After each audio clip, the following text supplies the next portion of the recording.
Salam. Bu videoda Aralıq dənizi sahillərində yerləşən ölkələr haqqında danışacağıq. Birinci İspaniyadan başlayaq. İspaniyanın Aralıq dənizinə çıxışı var, amma Portuqaliyanın yoxdur. İspaniya, sonra Fransa, sonra Monako, İtaliya, Sloveniya, Xorvatiya, Bosniya-Herseqovina, Çernogoriya və yaxud da Montenegro kimi görə bilərsiniz.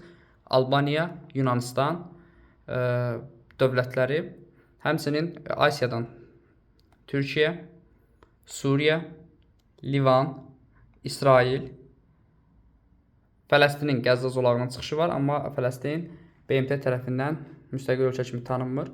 Afrikada Misir, Liviya, Tunis və Mərakeşin, Əlcəzair və Mərakeşin Aralıq dənizinə çıxışı mövcuddur. Həmçinin də Aralıq dənizində yerləşən ada dövlətləri Malta və Kipri deyə bilərik ki, Aralıq dənizi bu ölkələrin sahillərini yuyur.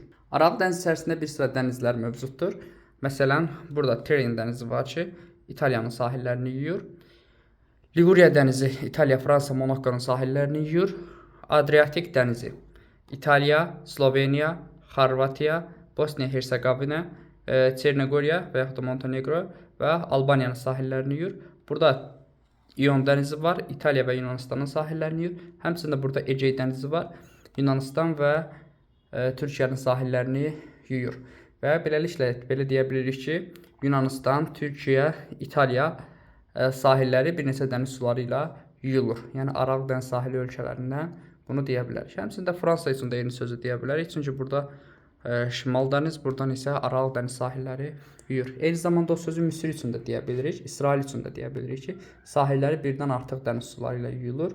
Çünki burada həm Qırmızı dəniz suları ilə yuyulur, İsraildə, həmçinin Misirdə və Aralıq dəniz suları ilə yuyulur.